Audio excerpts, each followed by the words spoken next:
ओम शांति। अब हम सुनते हैं दादा लेखराज जी की जीवन कहानी। कैसे बाबा सभी बच्चों के साथ विघ्नों से पार होकर के सभी का विरोधी लोगों का सामना करते हुए अब कैसे आगे बढ़ते गए और उनके अब जीवन पर ध्यान देते हुए कल हमने सुना कि मम्मा बाबा की ही जिम्मेवारी थी कि बच्चों के पास कोई यूज़ की चीज़ नहीं है, कपड़ा नहीं है, खाने के लिए क्या नहीं है, क्या सुविधा नहीं है, ये मम्मा बाबा की ही जिम्मेवारी रही उस समय। तो बाबा ने सबको निश्चिंत कर दिया था कि आप इनकी चिंता नहीं करें। तो आज सुनते हैं आगे का कि निद्रा अवस्था को सतोगुनी बनाने पर बहुत ध्यान बाबा का। यहाँ तक कि बाबा ने निद्रा अवस्था को भी सतोगुणी बनाने की युक्तियाँ समझाई कि नींद को भी कैसे सतो प्रधान बनाएं। उन्होंने यह नियम निर्धारित कर दिया कि सभी वर्ष कुछ समय ईश्वरीय याद में बैठने के पश्चात ही सोएं। कई बार तो बाबा 2 बजे रात को वहां आते जहां यज्ञ वत्स सोए होते और अपने साथ आए वत्सों को सोए हुए वत्सों के चेहरे की ओर संकेत करके कहते, देखो उनके चेहरे से ऐसा लगता है कि वे ईश्वरीय याद का अभ्यास करते सतोगुनी नींद सोए हैं, मानो सुखपूर्वक विश्राम कर रहे हैं। परंतु इन दूसरे बच्चों को देखो, वे तमोगुणी निद्रा में अचेत सी अवस्था में सोए पड़े हैं। इस प्रकार कर्मेंद्रियों के विषयों और पदार्थों में आसक्ति के त्याग तथा कर्मेंद्रियों द्वारा विकर्मों के त्याग का पाठ प्रैक्टिकल जीवन में पक्का कराते कराते कुछ ही वर्षों में बाबा ने मानसिक शुद्धि के लिए बहुत ही शिक्षा दी। बाबा कहते, बच्चे यदि संकल्प शुद्ध नहीं होगा तो कर्मेंद्रियों से भी बुरे कर्म ही हो जाएंगे। इसलिए अब मनसा को पूर्णतः शुद्ध करो और यह शुद्धि उतनी उतनी प्राप्त होगी जितना जितना कि आप आत्म स्मृति में तथा ईश्वरीय याद और खुशी में रहेंगे। यदि आने वाले महाविनाश से पहले आपने मानसिक शुद्धि प्राप्त नहीं की तो आपको सतयुगी सृष्टि में जीवन मुक्ति देव पद नहीं मिलेगा, बल्कि आपको त्रेता युगी क्षत्रिय कुल में जन्म लेना पड़ेगा। अतः सावधान हो जाओ, वरना आपका बहुत घाटा हो जाएगा। अब इस पुरुषोत्तम संगम युग में ज्ञान रूपी स्वदर्शन चक्र धारण करने से आपके मन के आसुरी संकल्प निर्मूल होते जाएंगे। दिव्य गुणों की धारणा पर ध्यान। बाबा ने अंतर्मुखता, गंभीरता, सहनशीलता, नम्रता आदि आदि दिव्य गुणों की धारणा के लिए भी ज्ञान के बहुत गुह्य रहस्य समझाए। उससे यज्ञ वत्सों के जीवन में दिव्यता और हर्ष दिनों दिन बढ़ते गए। यज्ञ माता और यज्ञ पिता द्वारा अलौकिक शिक्षा और पालना। बाबा ने तथा ओम राधे जी ने, जिन्हें हम यज्ञ माता यज्ञ पिता के अलौकिक नाम से भी याद करते थे, यज्ञ बच्चों को खान पान आदि आदि की पूरी सुविधाएं दी। यज्ञ बच्चों ने ऐसा सुख अनुभव किया और उन्हें यज्ञ माता यज्ञ पिता से वह स्नेह मिला कि उन्हें स्वर्ग का सुख भी फीका लगने लगा। उन्हें इस संसार की दैहिक संबंधों की भी सुध-बुध भूल गई। ओहो, इस पुरुषोत्तम संगम युग में यह जो धर्म के माता पिता से सभी को निष्काम, शुद्ध और आत्मिक प्यार मिला, उसका वर्णन करना असंभव है। करोड़ों रुपये खर्च करने पर भी नहीं मिल सकता। इस पृथ्वी पर ईश्वर द्वारा पालना लेने का यही एक सुनहरा अवसर सारी कल्प में आत्माओं को मिलता है। जिन्होंने उसका अनुभव किया है वे गोप गोपियां ही इसे जानती हैं और नहीं जानता कोई। इस राज ऋषि कुल में बाबा ने न केवल पिता का, शिक्षा का और धर्म ज्ञानदाता का पाठ बजाया, बल्कि वे वत्सों को अति प्रेम से सागर के तट पर घूमने भी ले जाते, उन्हें पिकनिक भी कराते, उनके लिए खेल कूद की सब व्यवस्था का ख्याल रखते। उनमें से किसी का स्वास्थ्य बिगड़ता तो उसकी चिकित्सा सेवा के लिए सभी तरह का समुचित प्रबंध भी बनाए रखते। किसी भी वस्तु की कमी नहीं थी। कितने ही अच्छे किसी के लौकिक माता पिता हों, ऐसा सुख, ऐसा लाड़ प्यार, ऐसा लालन पालन कोई भी नहीं दे सकता। बाबा ने ही माता का भी पाठ बजाया। भक्ति मार्ग में यह जो शुभेच्छा भगवान के प्रति व्यक्त की जाती है कि हे प्रभु, तुम ही हो माता, तुम ही हो पिता, तुम्हारी कृपा से सुख घनेरे हैं, इसका प्रैक्टिकल अनुभव यज्ञ बच्चों ने इस ज्ञान मार्ग में किया। परम पिता परमात्मा शिव ने प्रजापिता ब्रह्मा के तन में दिव्य प्रवेश करके माता पिता के रूप में आत्माओं को ऐसा लाड़ प्यार दिया जिसका यज्ञ बच्चों के मन चित्त में कभी संकल्प ही नहीं था। अतः हर्ष से उनका मन कह उठा, सुख की आई घड़ी, जब से मैं ओम मंडली आई।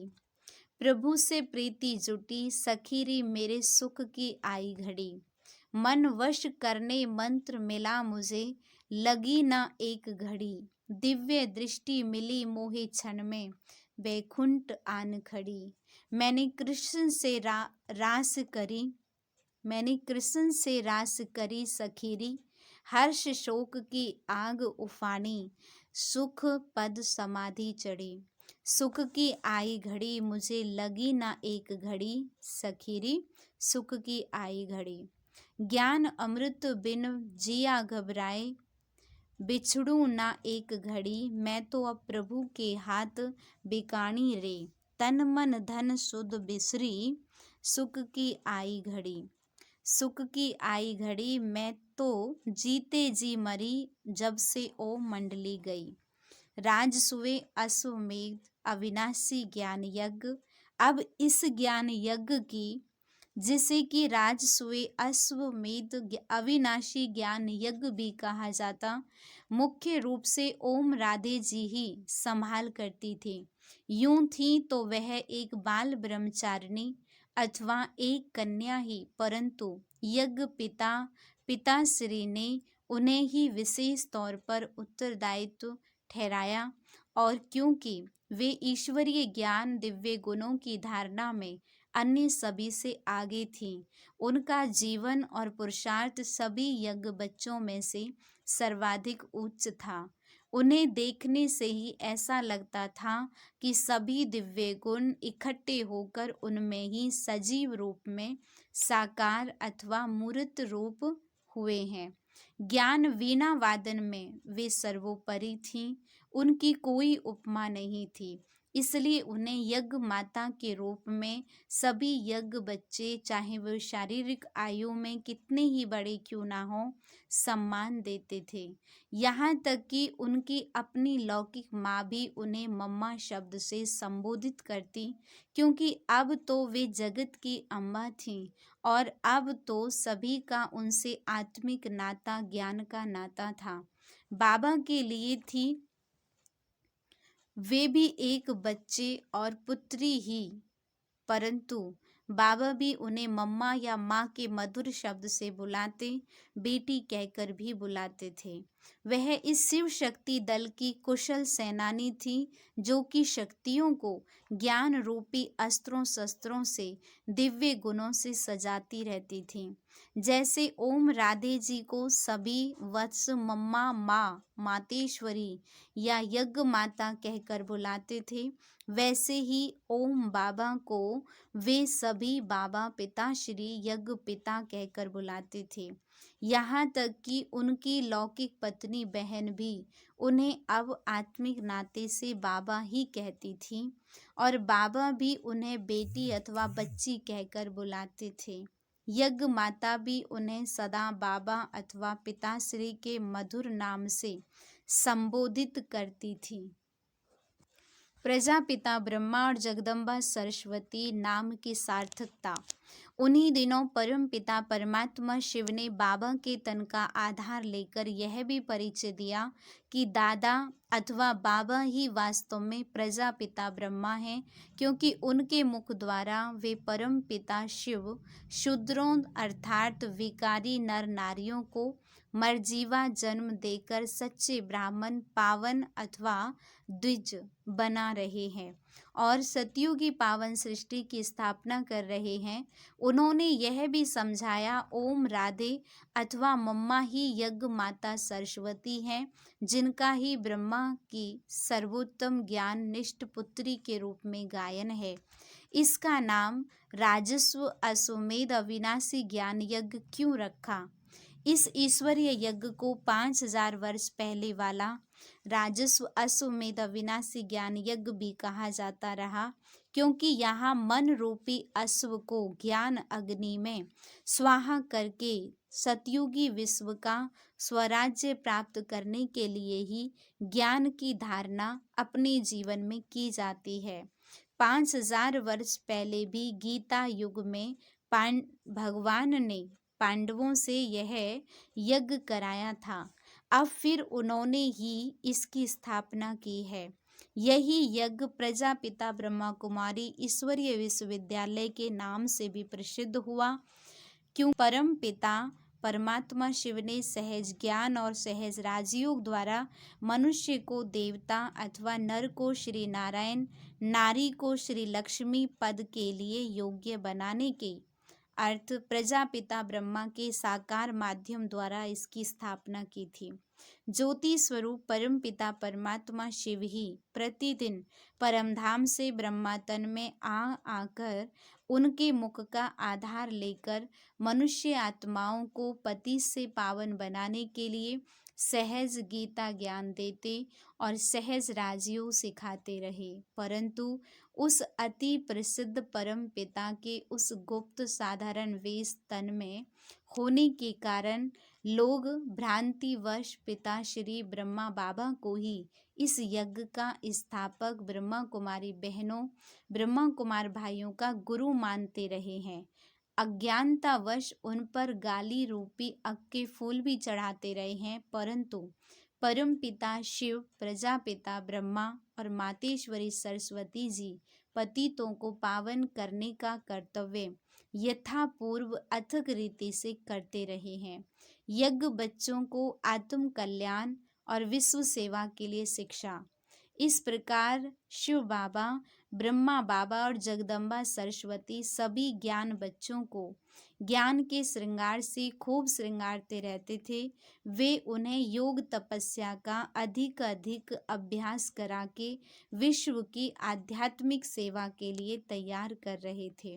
वकीलों, डॉक्टरों, व्यापारियों, अध्यापकों, गृहस्थियों, साधुओं आदि हरेक को ये सर्वोत्तम ईश्वरीय ज्ञान किस रीति समझाकर उनका कल्याण करना है, इसके लिए वे यज्ञ बच्चों को शिक्षा देते रहे हैं।